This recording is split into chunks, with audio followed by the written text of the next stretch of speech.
In July 2016, TV enthusiasts were gifted with one of the most original, nostalgic, and overall wonderful programs in recent memory, one which has quickly gathered cult status and popularity. That show is Netflix's Stranger Things. To build hype for the show's second season, which airs on October 27th, a tie-in video game adaptation of the events after the first season has been released for iOS and Android, aptly named Stranger Things The Game. It perfectly captures the spirit and inspirations of its parent TV show, and the choice made by indie developer Bonus XP to create this game in the style of retro top-down pixel animation matches Stranger Things' time period and visual aesthetic. If you consider yourself a gamer and are a fan of Stranger Things, rest assured. This game is wonderfully nostalgic, surprisingly expansive, and is an excellent addition to your mobile gaming library while being a perfect companion to the TV show. At the start of Stranger Things the game, the player takes control of Police Chief Jim Hopper after receiving a phone call to investigate the disappearance of Will Byers and his three friends.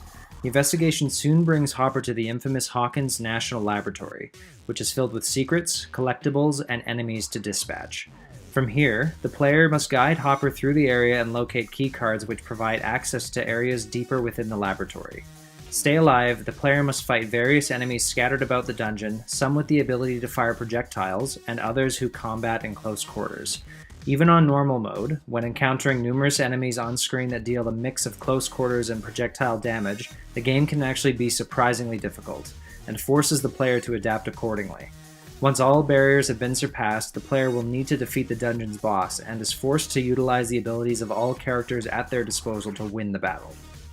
Eventually, obstacles will be encountered that Hopper won't be able to surpass on his own, which is where the unique abilities of different characters come in. Lucas was the first character I encountered on my playthrough, and his special ability was the use of his slingshot, which shoots projectiles and can be used to manipulate objects that are inaccessible and at a distance. There are many switches I encountered, which I was unable to reach initially.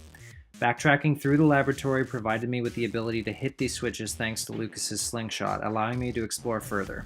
Later on, the player will unlock Nancy Wheeler, who sports a baseball bat as seen in the TV show and has the ability to break down walls revealing hidden rooms or to destroy objects blocking her path. Unlocking these additional characters encourages backtracking to already explored dungeons to find their secret items or hidden areas that were previously inaccessible.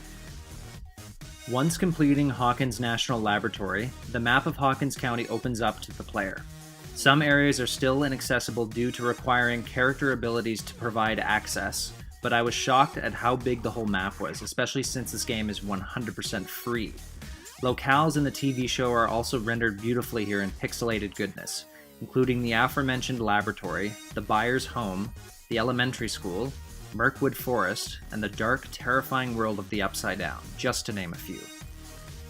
The town begs to be explored, and here's where the player has the option of going off the beaten path to make their progression more dynamic. Abstract quest items can be found and traded with various NPCs for collectibles that aid in the player's journey. These items range from a teacher's edition textbook to a toy semi-truck that can change into a robot. Interacting with objects in the game world elicits a unique response as well, depending on what character is being used. For example, if Hopper examines a TV, he'll make a comment about how it's too late for there to be a program to watch. As for Lucas, he'll wonder when the cartoons will be coming on. When examining a phone, and it seems all characters have the same response in this regard, your character will say who you're gonna call, which is an obvious reference to Ghostbusters. Stranger Things the game was not what I expected. Often, tie-in video games lack the spirit of what made their inspiration so compelling, but with Stranger Things the game, this was not the case. Bonus XP has taken the inspiration and spirit from the TV show in stride, and has created a game packed with references to the show and to pop culture relevant in the show's time frame. For fans of Stranger Things and gamers alike, Stranger Things the game is an excellent addition to your mobile game library and will undoubtedly fill the Stranger Things shaped hole in your lives while waiting out the release of the TV show's second season.